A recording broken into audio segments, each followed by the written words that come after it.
दोस्तों, वीडियो शुरू करने से पहले कृपया आप मेरे चैनल को सब्सक्राइब जरूर करें और साथ में बेल आइकन को भी दबा दें ताकि मेरे नए वीडियो का नोटिफिकेशन आपको मिल जाए। और अगर वीडियो अच्छा लगे तो कृपया लाइक, कमेंट और शेयर जरूर कीजिए। अब देर न करते हुए आज की कहानी शुरू करते हैं।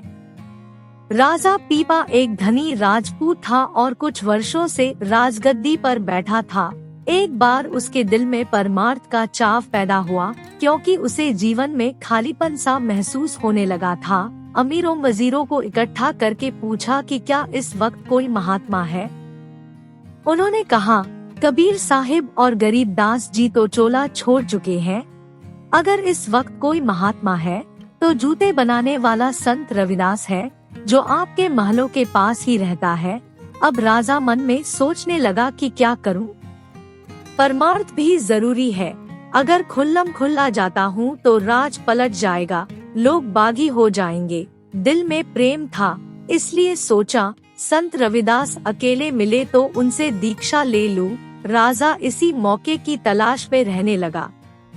आखिर एक दिन ऐसा मौका आया जब कोई त्योहार था और सारी प्रजा गंगा स्नान के लिए गई हुई थी। इधर राजा अकेला था, उधर संत रविदास जी का मोहल्ला बिल्कुल सुनसान था, कोई भी घर पर नहीं था।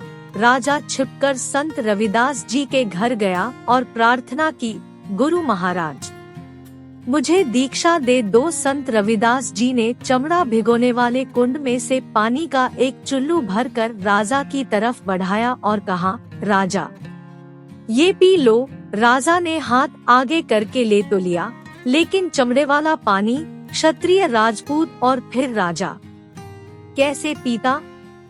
खुली बाजू वाला कुर्ता पहना हुआ था। इधर उधर देखा और पानी बाहों के बीच में गिरा लिया। मन में सोचा कि आज तो बड़ी मुश्किल से बचा हूँ। संत रविदास जी ने देखा, लेकिन जुबान से कुछ ना कहा। राजा चुपचाप सिर झुकाकर झोपड़ी से बाहर आ गया। इधर उधर देखा कि कोई देख तो नहीं रहा। ऐसा ना हो कि कोई देख ले और सबको पता चल जाए कि राजा जूते बनाने वाले के घर जाता है। पर सब लोग अभी त्योहार में मस्त थे, सब गलियां खाली थी। राजा जल्दी जल्दी अपने महल में वापस आ गया। उसी वक्त धोबी को बुलाया और हुक्म दिया कि इसी वक्त कुर्ते को ले जाओ और घाट पर धो कर लाओ। धोबी कुर्ते को घर ले गया। उसने दाग उतारने की बहुत कोशिश की, लेकिन सब कोशिशें व्यर्थ गई। फिर उसने अपनी लड़की से कहा, ये जो दाग है इसको मुख में लेकर चूसो ताकि ये निकल जाए और कुर्ता जल्दी साफ हो जाए, ताकि राजा नाराज ना हो। लड़की मासूम थी, वो दाग चूसकर थूकने की बजाय अंदर निगलती गई। नतीजा ये हुआ कि लड़की का अंदर का पर्दा खुल गया। अब वो ज्ञान ध्यान की बातें करने लगी। धीरे धीरे सारे शहर में ये खबर फैल गई कि अमुक धोबी की लड़की महात्मा है। आखिर राजा तक बात पहुंच गई। दिल में लगन तो लगी ही हुई थी, सो एक रात वो धीरे धीरे धोबी के घर जा पहुंचा। लड़की राजा को देखकर हाथ जोड़कर उठकर खड़ी हो गई। राजा ने कहा, देख बेटी, मैं तेरे पास भिखारी बनकर आया हूँ, मंगता बनकर आया हूँ, राजा बनकर नहीं आया। लड़की ने कहा, मैं आपको राजा समझकर नहीं उठी, बल्कि मुझे जो कुछ मिला है आपकी बदौलत मिला है। राजा ने हैरान होकर पूछा कि मेरी बदौलत? लड़की ने कहा, जी हाँ। राजा ने पूछा, वो कैसे? तो लड़की बोली, मुझे जो कुछ मिला है आपके कुर्ते से मिला है, और जो भेद था आपके कुर्ते में था। अब राजा रोता है और अपने आप को कोसता है, धिक्कार है मेरे राजपाट पर, मेरे क्षत्रिय होने को। छुआछात तेरा बुरा हो, जिसने मुझे परमार्थ से खाली कर दिया।